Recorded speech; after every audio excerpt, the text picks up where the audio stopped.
Hello friends. कहीं ना कहीं हम सब लोगों का एक सपना होता है कि हमें वैष्णो देवी यात्रा पर जाना है। बट काफ़ी सारे क्वेश्चंस ऐसे होते हैं कि कैसे जाएं, कहाँ रुकें, क्या लेके जाएं, ऊपर कहाँ से रास्ता है। तो इस तरह से बहुत सारे क्वेश्चंस लोग मेरे से भी पूछते हैं। तो मुझे लगा क्यों ना एक इस पर सेपरेट वीडियो पूरी जो गाइड हो, क्या इन्फॉर्मेशन है, किन चीज़ों का हम ध्यान रखें, वो सारी चीज़ें हम इस वीडियो में कवर करने वाले हैं। तो आप जब भी जाएं इस वीडियो को देखें, और इसके अलावा अगर कोई प्रॉब्लम आए तो आप कमेंट करके पूछ सकते हैं, क्योंकि मैं वैष्णो देवी साल में 2 बार जाता हूँ, दोनों बार नवरात्रों में जाता हूँ और काफ़ी सालों से जा रहा हूँ। तो मुझे वहाँ की काफ़ी नॉलेज हो गई है, तो मुझे लगा ये नॉलेज आप लोगों के साथ साझा करे जाएं। तो मेनली जो भी इंपॉर्टेंट पॉइंट्स है वन बाय वन हम डिस्कस करने वाले हैं। तो सबसे पहला पॉइंट आता है कि कब जाएं। That is a very important question कि हमें कब जाना चाहिए। तो वैसे तो 12 महीने माता का दरबार लगता है, बट कुछ महीने ऐसे होते हैं जब ज़्यादा रश होता है। फॉर एग्ज़ाम्पल मई और जून, क्योंकि यहाँ पर बच्चों की छुट्टी पड़ जाती है, तो यहाँ पर ज़्यादा रश मिलेगा आपको। दिसंबर में क्या होता है, विंटर वैकेशन पड़ती है, तो भी ज़्यादा रश होता है। और जो नवरात्रि के जो 7 डेज़ होते हैं उस टाइम भी ज़्यादा रश होता है। तो आप कोशिश करिए इन मंथ को अवॉइड करें, नवरात्रों को अवॉइड करें। वैसे तो नवरात्रों में जाना चाहिए, बट थोड़ी भीड़ ज़्यादा आपको मिल सकती है।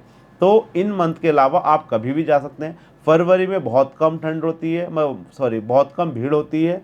और पुरानी जो प्राचीन गुफा है भवन पर, वो भी आपको खुली हुई मिलती है, तो आप उसके दर्शन भी करते हैं। तो जो लोग अगर फरवरी में जाते हैं, वहाँ ठंड तो काफ़ी होती है, बट आपको प्राचीन गुफा के दर्शन करने को मिल जाएंगे। जनरली प्राचीन गुफा नहीं खुलती है, केवल वो फेब में कुछ दिन खुलती है, कुछ घंटों के लिए खुलती है। तो आप उसका पता करके जब जा सकते हैं। तो ये पहला हुआ कि आप कब जाएं। सेकंड आता है कि आप कैसे जाएं। तो आपको अगर वैष्णो देवी जाना है, तो जो हमारा डेस्टिनेशन है वो कटरा है। हमें सबसे पहले कटरा पहुंचना होता है। तो जो लोग और स्टेट से बिलोंग करते हैं वो पहले दिल्ली आ सकते हैं। दिल्ली से आपको बाय ट्रेन भी आ सकते हैं। नियरेस्ट एयरपोर्ट आपका जम्मू है, जम्मू तक आ सकते हैं। वहाँ से आप कैब वगैरह या बस वगैरह लेके जा सकते हैं। दिल्ली से वोल्वो बस भी चलती हैं, और जो आसपास के लोग हैं वो अपनी कैब से, गाड़ी से भी जा सकते हैं। तो ये इस तरह से आप वहाँ पर पहुँच सकते हैं। अब जो लोग वहाँ पर पहुँच जाते हैं, कटरा पहुँचने के बाद आपको क्या करना होता है। तो सबसे पहले मैं रिकमेंड करूँगा आप या तो होटल या धर्मशाला या जो भी आपके लिए कन्वीनियंट प्लेस हो वो लें, क्योंकि काफ़ी लोग सफ़र करके आते हैं, थक जाते हैं। बहुत से लोग जो पहली बार जाते हैं वो अपना डायरेक्ट ही जाते यात्रा स्टार्ट कर देते हैं और सोचते हैं यात्रा में ही हमें कहीं पर रुकने की व्यवस्था हो जाएगी। तो ऐसा नहीं होता है। ऊपर बहुत ज़्यादा रश होता है। सारे रूम्स जो होते हैं धर्मशाला के, श्राइन बोर्ड के, वो फुल होते हैं। तो आपको बहुत ज़्यादा प्रॉब्लम का फेस करना पड़ता है। तो जो लोग पहले जा रहे हैं, सबसे पहले आपको होटल या धर्मशाला लेना है, थोड़ी देर रेस्ट करना है, सोना है, उसके बाद अपनी यात्रा स्टार्ट करनी है। क्योंकि आपको 14 से 15 किलोमीटर चलना है, तो उसके लिए आपकी बॉडी बिल्कुल फ्रेश होनी चाहिए। तो सबसे पहले हमने होटल वहाँ पर जाकर ले लिया या धर्मशाला ले ली। आपको होटल या धर्मशाला वहाँ पर 400 रुपये से लेकर 2000-3000 रुपये तक मिल जाएंगे। तो आप अपने अकॉर्डिंग, अपनी कन्वीनियंस के हिसाब से आप उसे ले सकते हैं। जब हमने वो ले लिया, इसके बाद आता है जब हम यात्रा स्टार्ट करें। तो यात्रा स्टार्ट करने के लिए एक बहुत ही इंपॉर्टेंट चीज़ चाहिए होती है, वो होती है यात्रा पर्ची या यात्रा कार्ड। इस कार्ड को लेना कंपलसरी है, क्योंकि अगर आप इसे नहीं लेंगे तो आप जब यात्रा करना स्टार्ट करेंगे तो जो चेकिंग पॉइंट होते हैं आपको वापस भेज दिया जाएगा। अब आता है यात्रा पर्ची आप कहाँ से ले सकते हैं। तो कटरा में 3 जगह से आप यात्रा पर्ची ले सकते हैं। सबसे पहले रेलवे स्टेशन, अगर आप ट्रेन से आते हैं तो आप रेलवे स्टेशन से आप ले सकते हैं।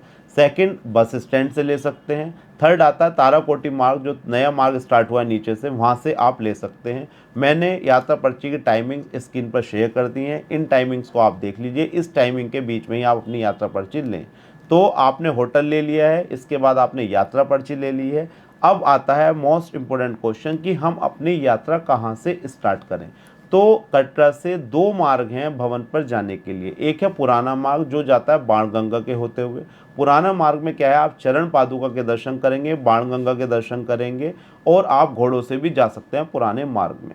बट जो नया मार्ग बना है वो है ताराकोटी मार्ग। यहाँ पर कोई भी घोड़े नहीं मिलेंगे आपको। ये बहुत ज़्यादा क्लीन है, और ये रास्ता 1 किलोमीटर लंबा है, क्योंकि ये क्या है, ज़्यादा मतलब डिफ़िकल्ट नहीं बनाया गया, बट इसे थोड़ा लंबा कर दिया गया है। पहला मार्ग क्या है, वो डिफ़िकल्ट है, चढ़ाई ज़्यादा है। तो अगर आपको चरण पादुका और बाणगंगा के दर्शन करने हैं तो आप पुराने वाले रास्ते से जा सकते हैं। बट जो लोग काफ़ी बार जा चुके हैं, उनके दर्शन कर चुके हैं और चाहते हैं कि बिना घोड़े वाला साफ़ सफाई वाला रास्ता चाहिए, तो आप ताराकोटी मार्ग से अपनी यात्रा स्टार्ट कर सकते हैं। तो दोस्तों, अब आपने यात्रा स्टार्ट करी है। फॉर एग्जाम्पल आपने ताराकोटी मार्ग से करी या बाणगंगा वाले रास्ते से करी, अब दोनों ही पॉइंट्स आपके ये जाकर अर्धकुंवारी मिल जाते हैं। अर्धकुंवारी पे क्या होता है, अर्धकुंवारी पे नंबर आने में 1 घंटा 24 घंटे से 48 घंटे लगते हैं। तो आपको क्या करना है, अर्धकुंवारी पर जाना है और दर्शन करने के लिए एक टोकन देंगे। एक टोकन पर एक नंबर लिखा जाएगा, एक नंबर में 50 लोग होते हैं। तो आप पता कर लिए करंटली कौन सा नंबर चल रहा है और आपका नंबर कौन सा है। और अगर आपको लग रहा है कि हमें 8 घंटे या 9 घंटे और लगेंगे दर्शन करने में, तो आप वो टोकन लेकर आगे भवन की तरफ अपनी यात्रा प्रारंभ कर देंगे। तो अर्धकुंवारी से भी 2 रास्ते हैं। अर्धकुंवारी से एक सीधा रास्ता आप भवन की तरफ जा सकते हैं, वो इजी रास्ता पुराने वाला हेमकोटी मार्ग उसे बोला जाता है। दूसरा रास्ता जो है वो हाथी मत्था से है, बट वो बहुत ज़्यादा डिफिकल्ट है, चढ़ाई बहुत ज़्यादा है। तो मैं रिकमेंड करूंगा आप पुराना वाला रास्ता हेमकोटी मार्ग का रास्ता टोकन लेके चले जाएं। अब आपने टोकन ले लिया है अर्धकुंवारी का, इसके बाद आपको जाना है सीधे भवन पर। भवन पर जाकर वहां पर दर्शन करने हैं। और एक चीज और, जब अपनी आप यात्रा नीचे से स्टार्ट करते हैं तो आप ये देख लीजिए कि आरती के टाइमिंग्स क्या क्या हैं, उसकी मैंने ये शेयर कर दी है स्क्रीन पर, आप देख सकते हैं आरती टाइमिंग। तो अपनी यात्रा इस हिसाब से करें कि आप आरती के टाइम पर ना पहुंचे। आरती के टाइम पर क्या होता है, यात्रा दर्शन बंद कर दिए जाते हैं और जो यात्रा वाली लाइन होती है वो लंबी बढ़ती चली जाती है। तो अगर हम आरती के टाइम पर पहुंचते हैं तो हमें लगेगा बहुत ज्यादा भीड़ है। तो कोशिश करें या तो आरती के टाइम पर ना पहुंचे, अगर आप पहुंच जाते हैं आरती के टाइम पर तो थोड़ा वेट करें, लाइन को हल्का होने दें, 1-2 घंटे वहीं पर आप रेस्ट करें, उसके बाद आप दर्शन करें। अब आप दर्शन करने के बाद जब आप भवन में दर्शन कर लेंगे तो मेन चीज क्या आती है, दर्शन करने के बाद हमें जाना होता है भैरव बाबा। भैरव बाबा क्या है, भवन से लगभग 1.5 किलोमीटर का रास्ता है। और ये बहुत ही ज्यादा यात्रा में सबसे ज्यादा डिफिकल्ट जो पड़ता है वो पड़ता है भवन से भैरव बाबा जाने के लिए, क्योंकि हम लोग दर्शन करते हैं तो रुक जाते हैं, तो पैर हमारे थोड़े अकड़ जाते हैं। तो आप कोशिश करें कि भैरव बाबा पर या तो रोपवे का टिकट ऑनलाइन बुक करा लें, या अगर आपका ऑनलाइन नहीं होता तो आप घोड़े भी ले सकते हैं, या अगर आप कुछ भी नहीं कर पा रहे तो बहुत धीरे धीरे चलना है आपको। लोग क्या करते हैं, बहुत तेजी से चलते हैं और बहुत ज़्यादा प्रॉब्लम उन्हें फेस करनी पड़ती है। तो आपको बहुत धीरे धीरे चलना है और अवॉइड करें, जो हार्ट पेशेंट है वो सीढ़ियों को अवॉइड करें। और आप धीरे धीरे देखेंगे वहां पर क्या होता है, कितनी भी भीड़ हो, लगभग 15-20 मिनट आधे घंटे में आपका नंबर आ जाता है। और जनरली आप देखेंगे भैरव बाबा पर बिल्कुल भी भीड़ नहीं होती। शाम को आरती होती है, आरती के टाइम पे जरूर भीड़ आपको मिल सकती है, अदरवाइज आपके दर्शन आराम से हो सकते हैं। तो दोस्तों ये पूरी टूर गाइड थी, इसमें 1-2 पॉइंट्स और मैं आपको बता देता हूँ। एक होता है बैग का पॉइंट।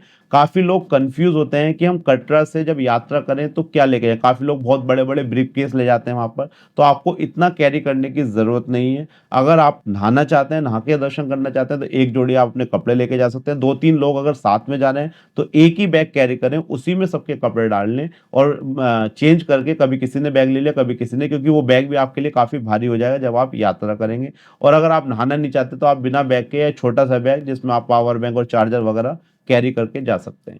एक और बहुत important point, mobile phone SIM card जो होंगे, अगर आपके प्रीपेड सिम कार्ड आप कैरी कर रहे हैं तो आपके वो पठानकोट के बाद बंद हो जाएंगे, केवल पोस्टपेड सिम कार्ड ही वहां पर चलेंगे। अगर आपके पास पोस्टपेड नहीं है तो आप वहां पर जाकर यात्रा सिम ले सकते हैं, वो 350 रुपये का आपका मिल जाएगा 28 डेज के लिए, उसमें नेट वगैरह सब चीजें आएंगी। तो आप वहां जाकर भी यात्रा सिम ले सकते हैं, या अपना फोन प्रीपेड से पोस्टपेड में आप कन्वर्ट कराकर भी जा सकते हैं। क्योंकि वहां पर जाकर आपका क्या होगा, जब फोन काम नहीं करेगा तो आप कनेक्ट नहीं कर सकते घर वालों से। तो काफी लोगों को ये चीज पता नहीं होती, तो इस चीज का भी आपको ध्यान रखना है। और जो लोग चल नहीं पाते हैं तो वो कटरा से हेलीकॉप्टर से भी जा सकते हैं, पालकी से भी जा सकते हैं, घोड़े से भी जा सकते हैं। बट हेलीकॉप्टर की आपको एडवांस बुकिंग करानी पड़ेगी। सेकंड, अर्धकुंवारी से बैटरी वाली जो कार्स होती हैं वो भी चलती हैं, बट उसकी जो विंडो खुलती है वो कुछ देर के लिए खुलती है। तो आप ध्यान करें, उसका टाइमिंग मैं आपको शेयर कर दूंगा कब खुलती है। इट्स बेटर उसके टिकट भी आप ऑनलाइन बुक करा के जाएं, क्योंकि अगर आप सारी चीजें ऑनलाइन बुक करा लेंगे तो आपको वहां जाकर बिल्कुल भी दिक्कत नहीं होगी। इवन जो रोपवे है जो भवन से भैरव बाबा का चलता है, उसका टिकट भी आप पहले ही ऑनलाइन करा के जाएं। इस बार मैंने अभी यात्रा करी थी और हमने रोपवे का टिकट पहले ही करा लिया, तो इस बार बिल्कुल भी हमें थकान बिल्कुल फील नहीं हुई और बहुत ही ईजिली हमारा नंबर आ गया है। तो जो लोग नए होते हैं वो परेशान होते हैं वहां जाकर, तो कोशिश करें कि अपनी जितनी भी चीजें ऑनलाइन हो सकती हैं, होटल, यात्रा पर्ची भी इवन आप ऑनलाइन बुक करा सकते हैं, रोपवे बुक करा सकते हैं, बैटरी रिक्शा बुक करा सकते हैं, हेलीकॉप्टर बुक करा सकते हैं। इसका भी मैं पूरा एक वीडियो शेयर करने वाला हूं कि आप ऑनलाइन कैसे चीजें बुक कर सकते हैं, सो दैट आपको प्रॉब्लम ना आए। तो दोस्तों आपने भैरव बाबा के अब दर्शन कर लिए और अब आप नीचे कटरा पहुंच गए हैं, तो मैं रिकमेंड करूंगा आप कटरा पहुंचकर थोड़ी देर रेस्ट करें। काफ़ी लोग ट्रेन भी ले सकते हैं बट काफ़ी थकान हो जाती है, तो आप वहाँ पर रेस्ट करें। और इसके आसपास की जो जगह है शिवखोड़ी, पटनी टॉप या नौ देवी दर्शन, ज्वाला देवी, आप वो भी एक्सप्लोर कर सकते हैं, क्योंकि काफ़ी लोग बहुत दूर से आते हैं तो एक बार आने को मिलता है। तो आप ये चीज़ें भी यहाँ पर एक्सप्लोर कर सकते हैं और इस पूरी यात्रा का आनंद लेकर जय माता दी आप लिख सकते हैं कमेंट में। और इसके अलावा अगर आपको कोई पर्सनल चीज़ पूछनी है तो वो भी आप मेरे से फ़ोन पर, मैं अपना नंबर दे दूंगा, उस पर आप डिस्कस कर सकते हैं। तो दोस्तों ये थी पूरी एक इम्पोर्टेंट गाइड जो हमें वैष्णो देवी यात्रा जाते हुए सब चीज़ों का ध्यान रखना है। आई थिंक ये आपके लिए बहुत ही ज़्यादा यूज़फुल रही होगी। और आप सब लोग इस वीडियो पे कमेंट करें और जो भी लोग अच्छे कमेंट करेंगे उसके लिए हम कुछ गिफ्ट वाउचर्स वगैरह आपको देने वाले हैं। और रिसेंटली मैं अभी वैष्णो देवी होकर आया था नवरात्रों में, उसका मैंने काफ़ी ब्लॉग्स भी बनाए हैं, उसे भी मैंने इस चैनल पर अपलोड करा है। तो आप वो वाली वीडियो भी देख सकते हैं, उसमें और आपको और भी चीज़ें एक्सप्लोर करने का मौका मिलेगा। तो अगर आपको वीडियो अच्छी लगी है तो आप इस वीडियो को लाइक करें, वीडियो को ज़्यादा से ज़्यादा शेयर करें। Thank you. हम मिलेंगे नेक्स्ट वीडियो में, नेक्स्ट इन्फॉर्मेशन वीडियो में। जय माता दी।